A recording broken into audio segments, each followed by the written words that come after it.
پاکستان، ترکی اور سعودی عرب نے ایک ایسے دفاعی معاہدے پر دستخط کر دیے ہیں جس کے تحت کسی بھی رکن ریاست پر حملہ تمام رکن ریاستوں پر حملہ تصور کیا جائے گا۔ خبر رساں اداروں روئٹرز اور AFP کے مطابق اس معاہدے پر کافی عرصے سے بات چیت جاری تھی، تاہم خطے کی حالیہ صورتحال اور امریکہ ایران تنازع کے اثرات نے اس عمل کو تیز کر دیا۔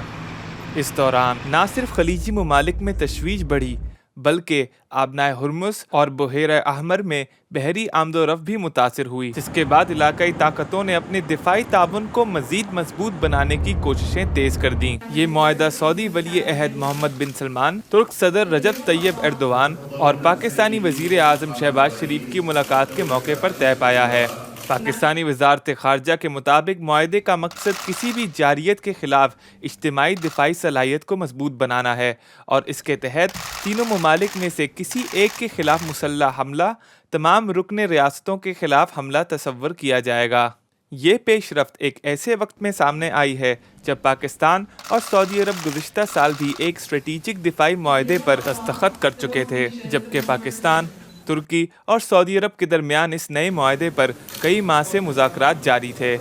ترک حکام کا کہنا ہے کہ یہ معاہدہ خالصتاً دفاعی نوعیت کا ہے، کسی مخصوص ملک کے خلاف نہیں، اور اس کا مقصد باہمی دفاعی تعاون کو فروغ دینا ہے۔ اس معاہدے کے ساتھ پاکستان، سعودی عرب اور ترکی کے درمیان دفاعی تعاون ایک نئے مرحلے میں داخل ہو گیا ہے۔